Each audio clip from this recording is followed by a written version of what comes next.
Welcome to part 4 and our final chapter of this series where I help you build a chess study plan over the course of 4 weeks. In the first part, we talked about puzzles. In part 2, we talked about playing and analysis. Last week, we talked about openings and endgames. And this week, we're finishing it off with talking about big picture analysis. So this will involve actually a slight break from your normal routine, but it's going to help you constantly be adjusting and improving your study plan as you move forward without me.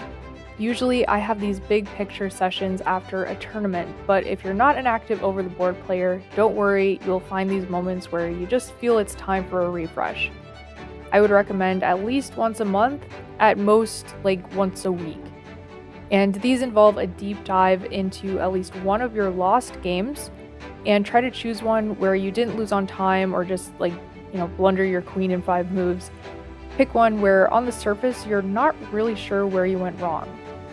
And then I think I first heard this method from Chess Dojo, so shout out to them. You're going to sit down with pen and paper and write down your thoughts on every single move of the game. If this is an over-the-board game, it's really important to do this step before putting the game through the engine. Even a glance at the eval is going to cloud your opinion, so wait to consult the all-knowing stockfish until you're done. But you're going to write everything down, like different lines you were considering at key moments, whether you thought your opponent's moves were strong or weak, where you felt the game slipped away from you, even environmental things like when you got up to walk around or your time situation. As much as you can remember. This kind of deep analysis, in conjunction with if you've been taking a few quick notes on your online games, is going to help you start to really understand your mistakes at a deeper level and see the patterns that emerge. Those patterns will help you tweak your study plan going forward.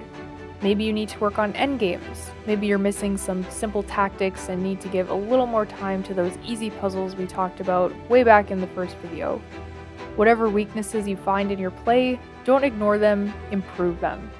If you can raise your skill floor, I promise your ceiling will also continue to rise. I really hope this series helped you build out a good study plan that you can use going forward.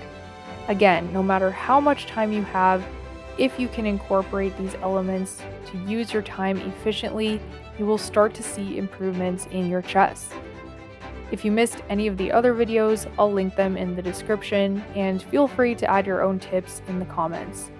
There are certainly things I left out that a lot of people like to do, like playing Guess the Move or studying Grandmaster games. Those are great supplements to the basis that we've created together this month.